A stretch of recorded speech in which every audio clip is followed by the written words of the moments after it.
to have, and this is something that I will push very hard, making sure that we've got paper trails on all of these electronic voting machines. I don't want somebody hacking into the machine and suddenly, a million votes here go a million votes there. That's something that we've got to take much more seriously. We've already passed some legislation that was supposed to help local governments do this. Unfortunately, the funding has not matched up with the requirements of the law. It's something that I'll make a priority when I'm President of the United States of America. All right, let me say this in closing.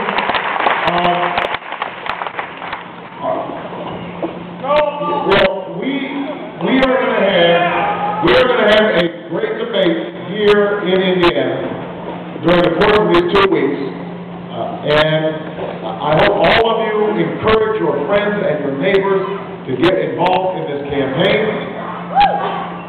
I want to make sure you understand that over the 20 years that I've worked in public service, as first a community organizer, then as a civil rights attorney, a state senator, and now as a United States senator, providing health care to people who didn't have it, providing tax cuts to people who needed it, dealing with early childhood education, dealing with issues like nuclear proliferation.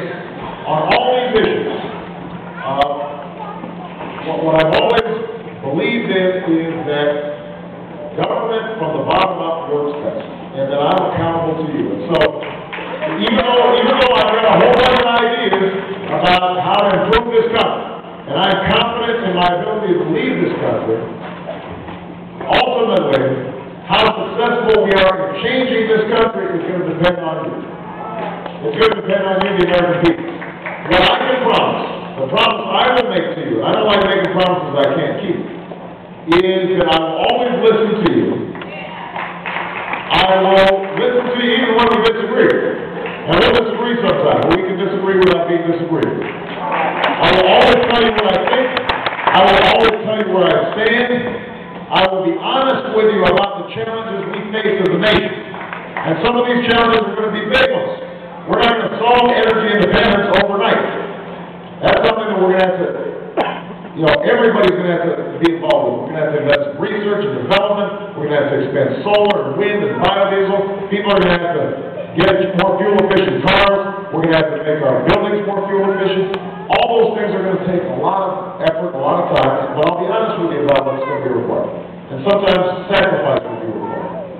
But the most important thing is I will spend every day I'm in the White House hearing your voices, hearing the voices of the single mom who, like my mom, has to work and go to school and is trying to raise her kids at the same time. I'll be listening to the voices of those workers who've been laid off, trying to figure out how we're going to give them the tools they need to get back on their feet. I'll be listening to those kids who are being left behind in our school system, because I know what it's like to sometimes feel left behind. I will be thinking about you the entire time I'm in the White House. That's what you need, somebody who will fight for